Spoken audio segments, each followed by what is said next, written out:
Morning, everybody. Welcome to First Center. My goodness, we have a bunch of people here. Uh, right around the corner, we have a room that's apart from this main room. And I just looked up and saw quite a few. So Happy New Year to all of you who made it in. Today I'm going to do a little bit of a talk by Dr. Stuart Grayson.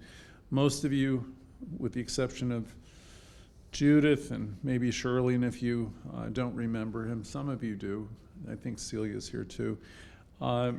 He had a talk which was entitled The Science of Freedom, and I was reading it over this week, and I thought, my goodness, it's a long talk. So I went through it and tried to abbreviate it a little bit. I want to share some of that. Usually in January, not all centers or churches, but people covered the textbook's first 4 chapters. We'll probably be doing a little bit of that since there's 5 Sundays in January. We'll probably do some of that next week. And we may have a little burning bowl ceremony. And that's the idea behind that is you take all of the things that have been troublesome or beliefs, ideas that you might think have been holding you back, and symbolically, you write them down on a piece of paper, and then we dispose of them. I don't know if we're going to burn them or whatever, but I'm sure you understand the idea. So we may do that next week. So let's get into today's lesson. The road to freedom. I'm using some of Dr. Grayson's words, but you'll also be able to tell when I interject.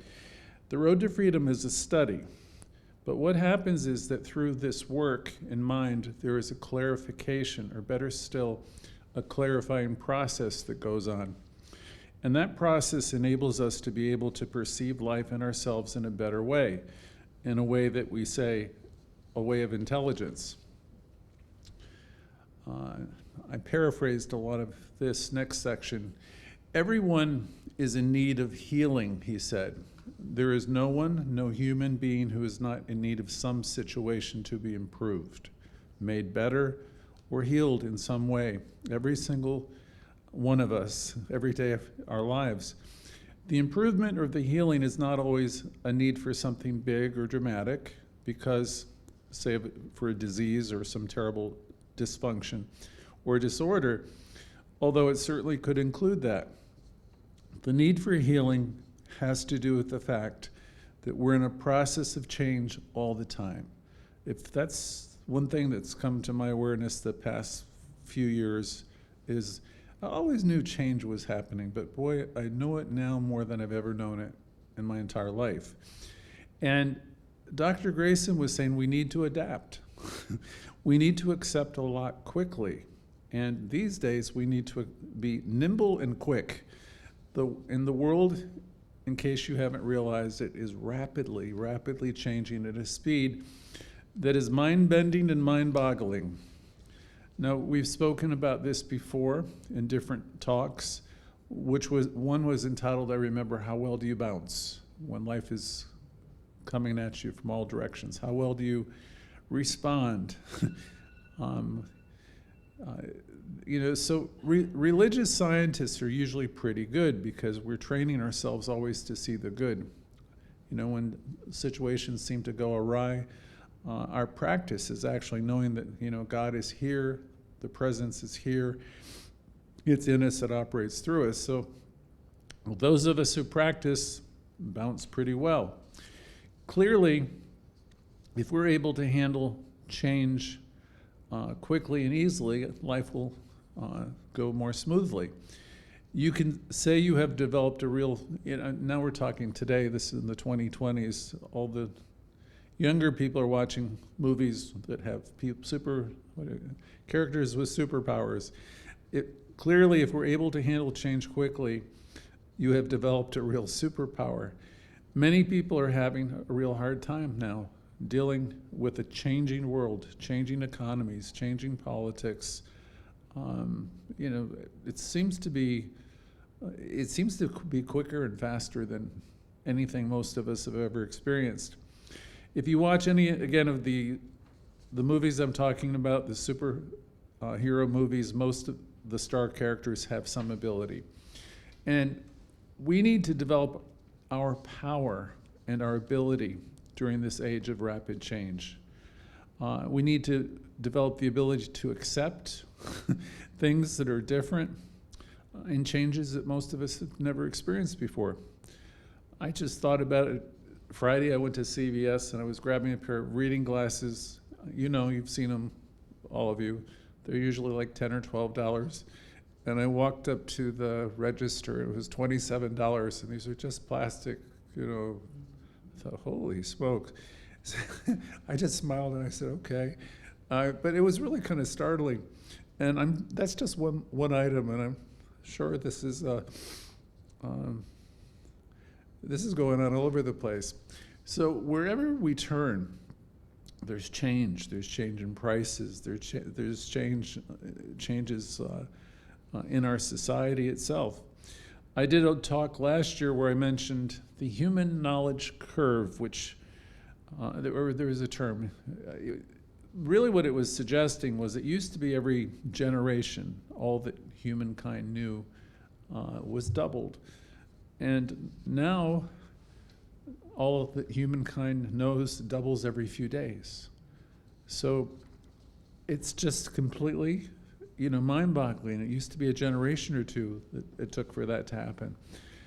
Then I was thinking there used to be an old love song, and I thought of when I was putting Dr. Grayson's work together. And the phrase was, how can we be sure in a world that's constantly changing where we stand, with you or in it? People all over the world are questioning their religions, by the way.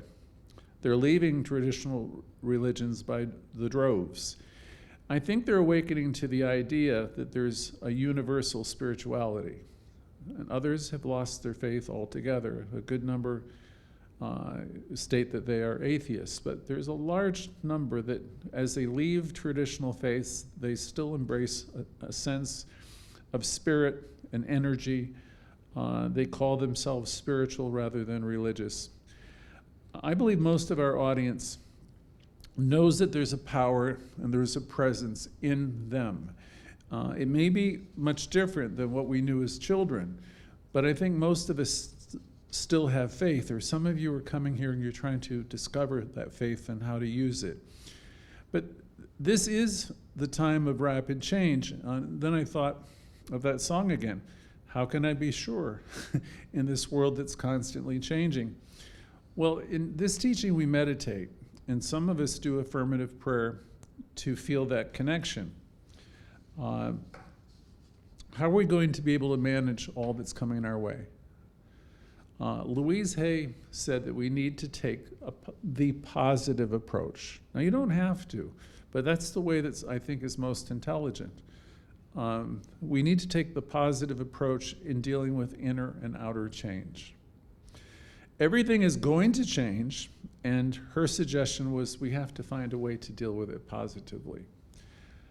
You really don't want to be someone who's always talking about what it used to be like and how good it used to be back in the good old days when something was one way or another.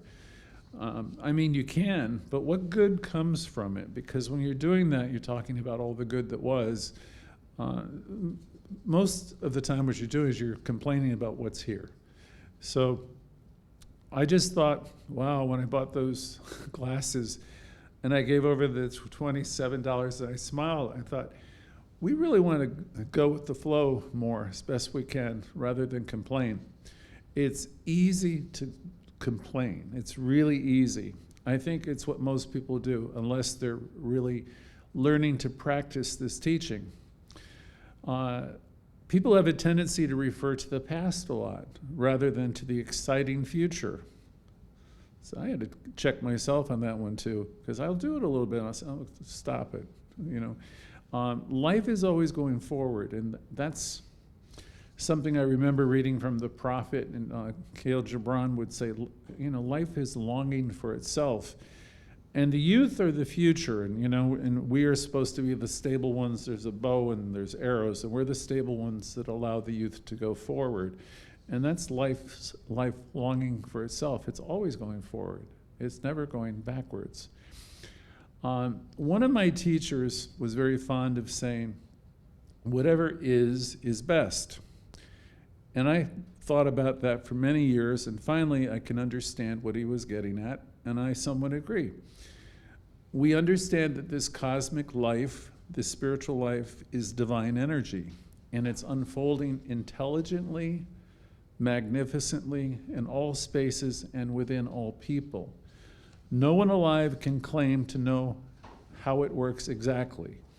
We can observe it, and we can be astounded, and we can be amazed at, life itself is miraculous, and we can see the miracle of life just about everywhere we look, if we have the consciousness to be looking to see the good. Life is pushing forward by means of everyone, by all of us. Each of us are spiritual beings, and there's this thing inside of us that's wooing us, and it's causing us to think new thoughts and new ideas, and we can accept the new. And before you know it, there it is. So we're all moving forward. The world itself is an expression of this divine activity, whether we are aware of it or not. It is what it is. So I go back to whatever is best and is evolving, and it will continue to do so. So it's a new year, and it's a great gift to realize that this presence is alive within you, and it's responding to you. And that's really something astounding. I used to think, God was above and half-time listening, and I had to pray and beg and do all kinds of crazy things, and some of you have been raised with some of that.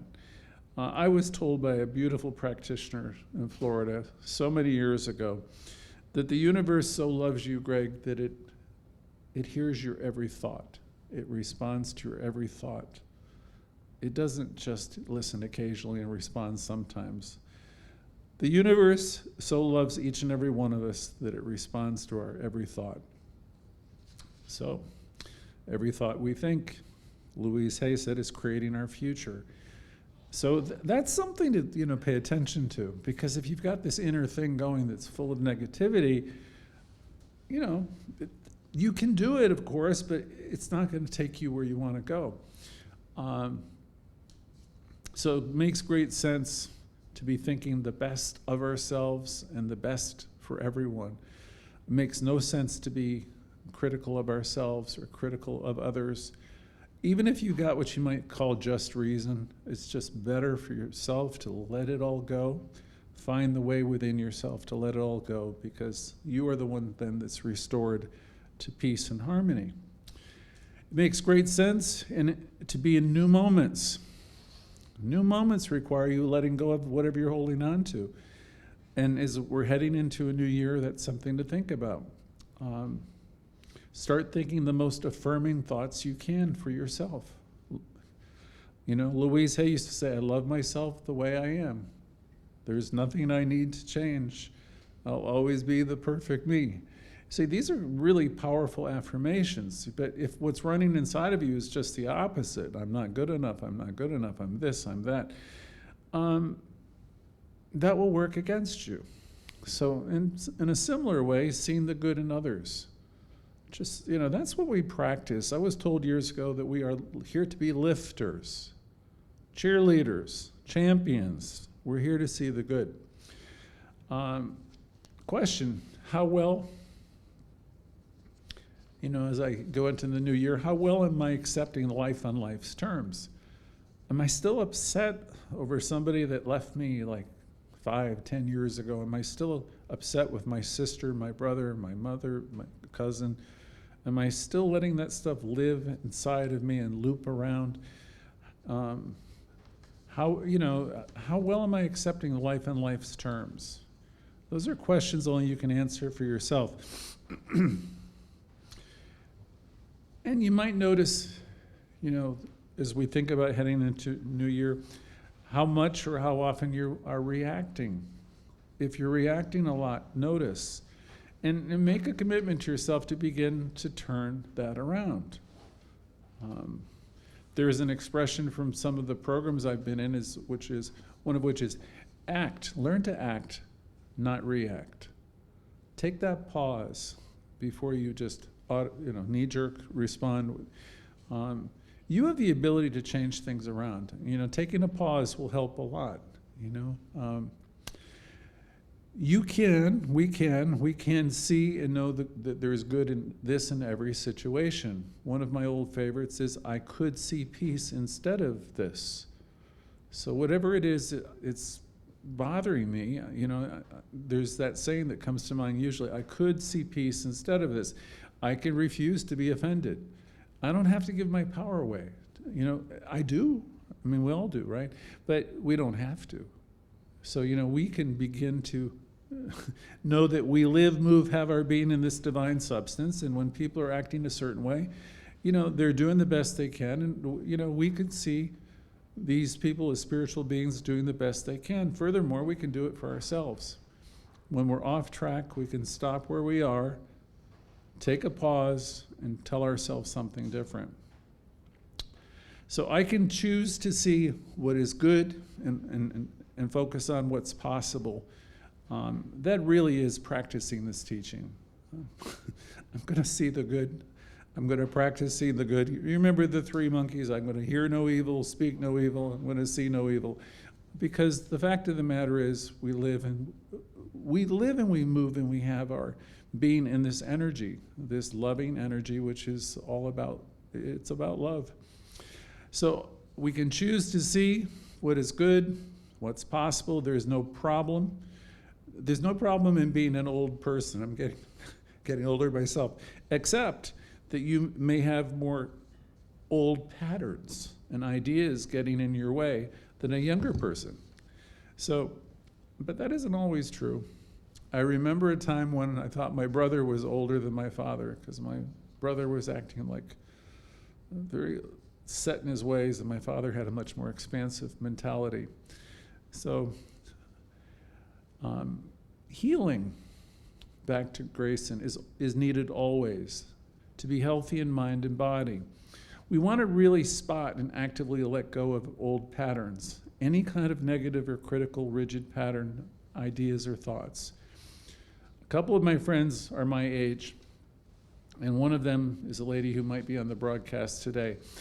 I know she's a bit older than me, and I sometimes think of her as a younger person, or like younger sister, because she's so full of life. And this would be someone well into her 80s.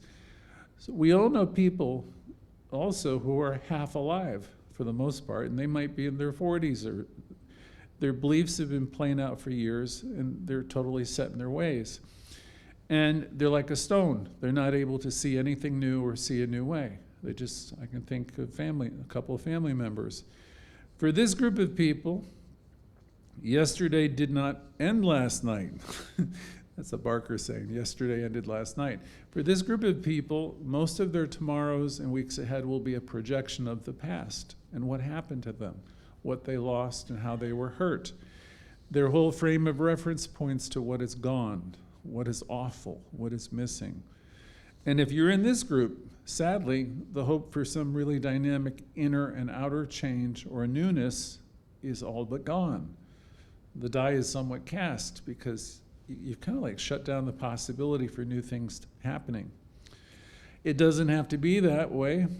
Dr. Grayson once said, if you were on the broadcast today, I'm thinking you must at least be considering that you want to get motivated and make some changes. And he said, it's not enough just to sit there listening. And then he said, but it is a start. And he laughed. So if you're here, this is your first time, all I can suggest is stay with us. Every Thursday night we have a class that's a blend of Ernest Holmes and Louise Hay's information. And it's all about learning to love ourselves and to release patterns and to be in new moments where we learn that everything is possible. Dr. Barker, who is Stuart Grayson's predecessor, had a lesson which was called Getting Out of Hell. You've heard that one before, right? Some of you might recall it. And he was referring to people who maintain that consciousness of seeing problems, talking about problems, and talking about the past. It is as though they are on a perpetual loop. Now he said, that's hell. Dr. Grayson commented too about the group that won't participate in life, saying they were a bit detached and they've stopped thinking about their ability to manifest anything new, good, or great. And they'll say, I'm fine, I'm fine. But inwardly, there's a resignation. A lot of people have somewhat given up. It is fate. They think it's their fate or their lot in life. And I'm saying now in 2023, what they were trying to say way back then. Each of these ministers were saying, you were meant to be expressing life and shining. I remember looking at this talk last year, and I remember a song from Madonna, who I don't listen to very much.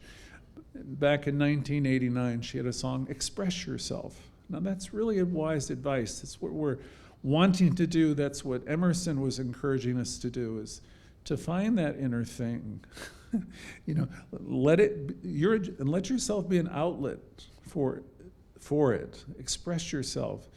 And don't die with the music still in you. I mean, some of you, are still trying to look to other people for approval. Spend some time with yourself and find the things that bring you joy, and be with the people who make you happy. Listen to the things that lift you up. Bill Tolliver, I've said many times before, told me that you can commune with some of the greatest minds that have ever lived. You can do it on YouTube. You can pick up a book. There's so many ways that you can just let your mind consider great thoughts. You can do it through meditation and prayer. If you're just turning on the flat screen TV and just watching whatever night after night after night, especially if you're watching news, which is mostly negative, you're communing with that. So it's a choice. What would you choose to look at and entertain? Because some things will lift you up and put you in a consciousness of connection, and other things will do the opposite. So the message is to pay attention to where you're putting your focus. And if you're living in the past, it's easy to let your joy slip away. There's a lot of people wondering what's happened to their life, not necessarily the people listening today. And there can be an exasperation. People can find themselves getting jaded and possibly down in life. Resenting and not liking or understanding how life has changed, it's as though life seems to have passed us by. And that isn't necessarily for people who are practicing this teaching, but it is the reality for many who have not learned the secrets of this teaching. If we go back to Dr. Grayson, he was commenting on one of his lessons on the widespread increase of antidepressants, saying that there is so much depression, people are trying to get some kind of balance, and went on to comment that others are struggling with alcohol and drugs that have an impact on them, and also destructive. And he thought a lot of it comes from boredom. I don't know if that's true.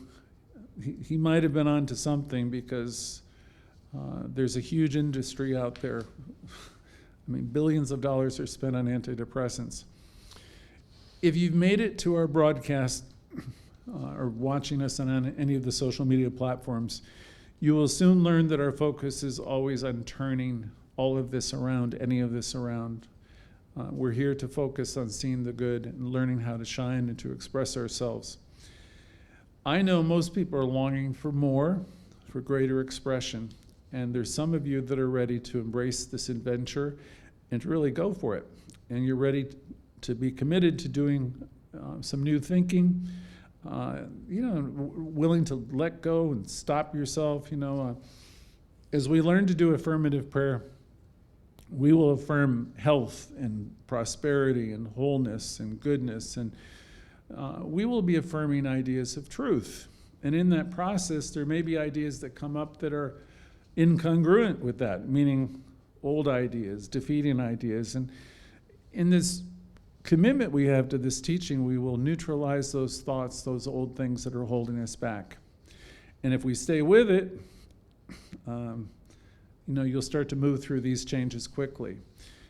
The thing I can say after all these years, it's just important to stay somehow connected, plugged into a center like this. It's like a life insurance policy or some insurance policy. Just show up, pay your installments, whatever, because we're always going to be reminding you of the beauty of you, the truth of you, the possibility that exists within you. So you can have this kind of life, a transformational life, where moment by moment, hour by hour, day by day, you'll get to a point where you refuse to go there. And by there I mean to that place of decay, that place of negativity, because that's the default position for many people. Complaining that whatever it isn't enough, and whatever it is not okay. And I know that most of you want to turn that around. Most of you want to be happy, joyous, and free. And you can be. So in our thoughts and words, we commit to changing a few things. We refused, this is a suggestion going forward, we refuse to go to the blame game. You see yourself blaming people? Stop. We just have the willingness to stop. In our personal life or any of our interactions with people, we're going to let go of the need to blame, we're going to let go of the need to shame, and we're going to let go of the need to complain. Just think how amazing you would be if I wasn't blaming, I wasn't shaming, I wasn't complaining. Now, what would I be talking about? We are aware that we got a lot of our beliefs from our parents. With respect and love, our parents, we respect and love our parents, what they passed on to us. But we know that we must move past them and what they knew. At First Church Center, there were great teachers here always. I appreciate and I learn from them every week. Still, I go back to Barker and Dr. Bill and Dr. Stuart. Considering all of them, Louise Hay, of course, too, they've been great instructors. But at the core, we have all come from families, and we've had things that have been passed on to us. We look forward always to something that's a departure from the past. It's important to look forward. We look forward always to something that is going to be new, and we're open to what's new. This is life, again, longing for itself, as Khalil Gibran said. Life longs to express itself in very new ways that leads us into tomorrows. We want to be where we are now, though, right here, and know that this moment is complete and it's good. So as we go forward, we're going to drop the critical thinking and the negativity and really work on building ourselves up. As we approach the new year, as we do our burning bull next week, we're going to think of the things that we want to drop, we want to focus on. Sometimes I talk about Benjamin Franklin because he had the first self-help book where he said, assume a virtue and practice it. I think he did it for 13 weeks, each thing, if I can't remember, each virtue, until it became a habit. So we all know what our areas are, the areas that need improvement. So in this week, think about, what would I really like to release? And what virtue would I like to replace it with? That'll be something to think about this week. And I'm going to pull Louise Hay in for a second. She says, never, never, never criticize yourself, even when you've made mistakes, and you've made mistakes. Find the way to approve of yourself, love yourself, and accept yourself, because we're all learning. Please release the negativity you have toward anyone, because I promise you it's hurting you more than it is anyone else. For the most part, our regulars on the broadcast have been working on themselves with this teaching for a while. Spiritual realization, it takes time. But if you keep tuning in and practicing, you're going to keep reminding yourself of the greatness that's within you and how good life really is. We want to welcome you if you're here for the first time, and I hope you stay a little bit with us, because it all starts to make sense. Most of you listening to this have arrived at this point in time and space where you know life is so precious and sacred, and if you have a sense that there's a goodness in yourself and others, and so you have, really a sense of the sacred that's here in you and operating through you. Most of us have no desire to live in fear and in judgment while we're here. We're all going to eventually depart from this world, from this consciousness, and move on in our journey to something greater. We are human, but we are first spiritual. We are eternal, and we want to be awake and live in that awareness, in that sense of connection with joy and peace and glory. You can live with this connection. You can come from this connection day by day, hour by hour, if you want to. In this teaching, we remind you of how everything is in some way an action of your thought. The lesson this morning highlights these ideas. We can take it a little bit deeper by knowing that you are an integral part of this one universe. In our language, we say you are an individualization of this life. Whatever it is, you are part of it. You don't live in the past, you don't live in a mere promising future. You don't live in a hopeful future. You might say to yourself, I am an empowered person, a today person, living in the here and now of my enlightened consciousness. I choose my life, and no person, place, or situation can inhibit my forward movement. You might say next, I recognize myself as the full intelligence of spirit in action. Or, I always have new and creative ideas and goals. And these are great affirmations for New Year. A couple more of these came from Dr. Grayson. I today, here and now, release negative ideas, thoughts, opinions operating in me. The power of this affirmative prayer acts as a treatment that eliminates their expression in my world. I rejoice in the newness of being created by this spiritual knowing, and I am happy, joyful, and free. His lesson that day was all about freedom and being in new moments, which I think is really great for considering a new year and releasing the things that come to mind. Again, think about that a little bit this week, and we'll address it next week. The science of freedom, he called it, suggests that we have the ability to study, observe laws, and experiment with them. We teach that there is indeed a science of freedom, that you are a self, a spiritual entity. And as a self, you have identity. You must identify yourself as a being, within this energy. You know yourself to be a person, an individual. You have an identity.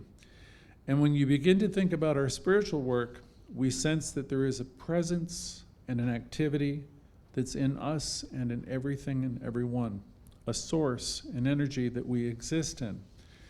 And from that, we begin to think about oneness, the presence and the force. Oneness is a theme of life. Oneness is a theme in religious science. In my third year of studies, I think it's the only thing we spoke about for a year and a half. We're always talking about one energy, one God, and we would come to our classes each week, and then we would talk about how we were living with all these in separation. So the goal was to, practice seeing the good, seeing the God in everything and everyone. So that is part of our practice. So we can realize that there is one energy, one power. There's not a spot, right? You've heard it before. There's not a spot where God is not. And yet we observe this world of chaos, and the relative world that Grayson spoke of. The outer world, that world, is much different than the inner world we talk about here. You can turn on the news and witness pain and suffering 24 hours a day if you want to. We can compare ourselves and see ourselves as deficient if you need to, you want to, but why would you want to? We can begin to think of ourselves, as alone and separated from this oneness very quickly. I'm very grateful I found religious science all those years ago in Louise Hay, because really it was a process of becoming whole, and realizing the world isn't going to change. The thing that needs to change is me. And the thing that needs to change is my attitude toward the world. And I needed to realize that whatever I was looking for was within me, and that I'm whole and complete. And as I begin to embrace that more and more, I can extend that to others. You can really then love your brother, your sister as yourself, because you start to understand that everything is a part of you, and everything's a part of spirit. So once you embrace this kind of consciousness, you don't get derailed for long. You just keep bringing yourself back. I am as God created me. I'm whole and complete. And I want to learn to forgive myself quickly, and I want to be able to extend that to other people quickly also. I want to be kind to my mind. I want to be careful where I put my attention. Louise would say it's all very simple. Now you might think, and I might think, have thought, no, it's very hard changing all these concepts around. But it's really beneficial. It pays huge dividends because when you're aligning yourself with what life is, which is all love and energy, there'll be a quickening. All this stuff that you were doing before starts to slip away. I remember being involved in a daily course for a full year, and the subject was oneness, and we would report in at the end of every week on a Saturday. And as I started to say before, sadly we could see how quickly we went into judgment and separation, but we were all intent on practicing, seeing, I'll say, the God and the good. And we noticed when we were in separation. I'm in separation when I'm in judgment and I'm in pain and I'm projecting anger and all of that. So the goal is to come back to know that there's a saying from the Course in Miracles, which is, the peace of God is my one goal, my purpose, my function, and my life.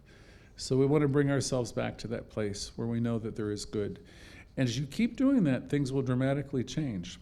They can and they will.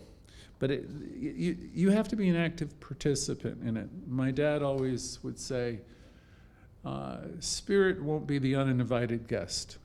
In other words, you need to invite it into your reality and know that I live, move, and have my being in it.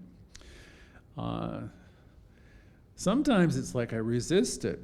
And in my studies, in our classes, people would say, your ego is out to get you. And ego stood for easing God out. So that would be the part of me that's just not, it's resisting it, right? There is no one or nothing out to get you, first of all. Wherever those ideas came from, they're false ideas, and please release them. There's not a God that's wanting to punish you. There's not a force or an entity that's working against you. The only thing that works against us is our own thinking and beliefs. There's a lot of ideas and beliefs, old tapes, circulating in our thinking. We teach that there must be a spiritual principle always in operation in the universe, because we humans are an action of consciousness. We come out of it. There's a whole line of people that came before me, our parents, our grandparents, and going back to the beginning, and that's true for all of us. We are part of this consciousness, and we are experiencing this energy to varying degrees. Some people who are on this call or who I know, every time I'm around them, you get like a contact high because they're just living in such great connection. And some of you are coming in, and this all may sound Greek to you. There's people who are more aware of their connection than others. But all of us are sharing attributes of it. We can, if we want, actually start thinking new ideas. We can start living in connection. As I said earlier, many don't think new ideas, but we can. We can start today. We have the ability to think of something new. We have the ability to think of something different. We have the ability to reason. When we work with new ideas and we learn how to do affirmative prayer, then we're doing spiritual work on ourselves. When we're willing to undertake that work to see the good, to know the good in all things, and act that way as though the good is already here, just watch how things start to change. And see the good and the perfection in people in life, no matter what. Then things start to really get good. You are on the beam then. Meaning, when we have the willingness to think and to change from leading with what's wrong. When we change, you know what I mean by leading with what's wrong with this and what's wrong with that. If we have the ability to think differently and change from leading with what's wrong with ourselves and others and be steadfast in knowing what's good. If our commitment is to do that, there's going to be a quickening. Life's, as we all know, relatively brief. If we really want freedom in this experience, we can have it. We want to love ourselves and calm ourselves down. Take that pause often and redirect your thinking. We want to center ourselves and start realizing, praising all these people. Because everybody in our life is teaching us something. And we want to praise all these people who've come into our lives more and more, and ourselves too. People are far from perfect. The thing is, we're all evolving and learning and growing in the direction of perfection. Never criticize yourself or others. When we're doing that, we're missing the mark. We've all made mistakes, every one of us. Love others. As we use this science of freedom, we increasingly let go of the blame game, or the need to be right, or the need to find fault. We rise as we let go of our positions and our judgments of who and what is right and wrong. Our lives are going to come up to a higher level, a higher vibration. We notice and we stop. Wherever we are, wherever any of this stuff comes up, we intend to rid this negation from us. We intend to rid divisive thinking as soon as we notice we're doing it. Louise Hay would say, please don't beat yourself up for being where you are. Just do the best you can, and then do that the next day and the next. And when we make a mistake, gently, lovingly make the corrections in your thinking. Have your self-talk be like it would be to your dearest friend. And when others are not living up to your expectation, here's a real opportunity to remember, however they're showing up, if we are judging them, that we're not walking in their shoes and we really don't know the challenges that they're experiencing. So drop it. We want to drop it. We want to let go again of what we think is wrong or missing in others. We refuse to be offended. We are learning that their behavior is about them. And it's about where they're at in evolution. It's not our problem, and we don't have to react to it. As I say, often people are doing the best they can with the consciousness they have. So we want to put our focus on life-giving thoughts that are filled with freedom, happiness, joy. Today is the very beginning of a new year, a new year of freedom and expansion. Let us all together in our extended audience today and the people who will listen throughout the week be committed to stop the judgment of ourselves and others. Stop being so rough on ourselves. Some of you, a lot of you are doing so much good in the world, but you're so rough on yourself for the minor mistakes that you make. Give yourself a pass, and give a pass to others too. I know it's hard to let go of these judgments and grievances, but please allow yourself to be in new moments where you're free of them, free of judgment. Can you imagine what the world would be experiencing if all of this stuff was just dropped? We'd all be like children loving one another if we could just let go of the grievances. The fact is, we are one with this divine energy. We are one with love, and love holds no grievances. When your overriding need is to keep focusing on the good, then everything starts to get lighter and better. When we begin to think of it in this way, then this law of mind operates upon our choice, and it begins to move that choice into a new experience for us. It simply is receiving and it's responding. So it's creative. Dr. Grayson would go into 10 different points that I think I'm going to do another day.